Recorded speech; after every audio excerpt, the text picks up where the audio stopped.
Oke guys, hari ini kita lanjut lagi ya. Tadi tentang kesetimbangan massa, sekarang mengenai kesetimbangan energi. Nah, jadi kalau kita ngomong kesetimbangan energi itu ya sama kayak tadi kesetimbangan massa.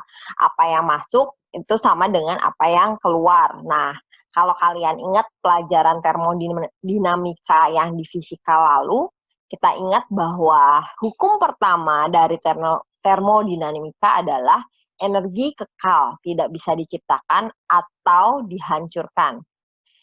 Energi bisa berubah dan berpindah, misalnya pada kerja mekanis jadi panas, dari elektrik jadi panas, atau dari panas jadi kerja mekanis gitu ya. Nah, itulah yang kemarin kita belajar terkait energi internal dan energi entalpi. Ingat ya, kita sudah pernah belajar itu di termodinamika. Nah, sekarang kita akan belajar terlebih dahulu terkait specific heat. Kalau kemarin kita udah kenal banget lah rumusnya. Q sama dengan MC delta T gitu kan. Q sama dengan MC delta T. Q itu adalah panas ya, panas yang dibutuhkan gitu ya. Ini sudah terkenal banget. Nah, gimana kalau dalam makanan?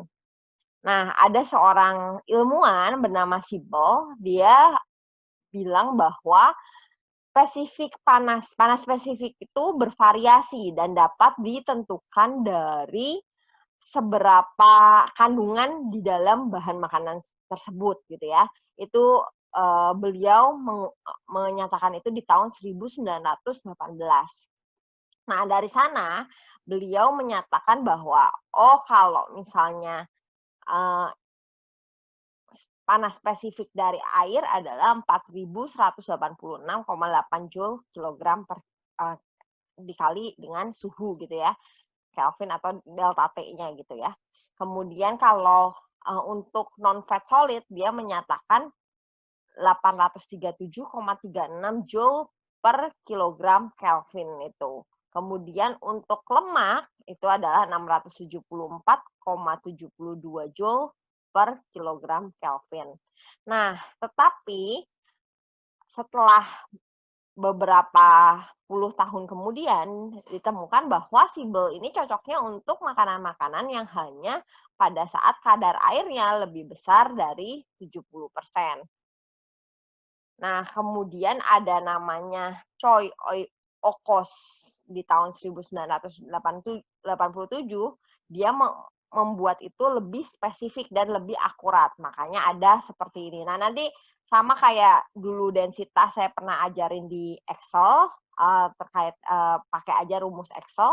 Nah, ini juga nanti kalian bisa menggunakan Excel. Jadi kalian bisa menggunakan berapa sih makanan saya kira-kira untuk specific heat-nya. Nah, kalian bisa menggunakan rumus ini. Ini yang Choi dan Okkos 1987. Nah, kita coba dulu deh. Hitung panas yang dibutuhkan untuk menaikkan suhu produk pangan dengan berat 1 kilo yang mengandung 15 protein, 20% pati, 1% serat, 0,5% abu, 20% lemak, dan 43,5% air dari 25 derajat Celcius menjadi 100 derajat Celcius.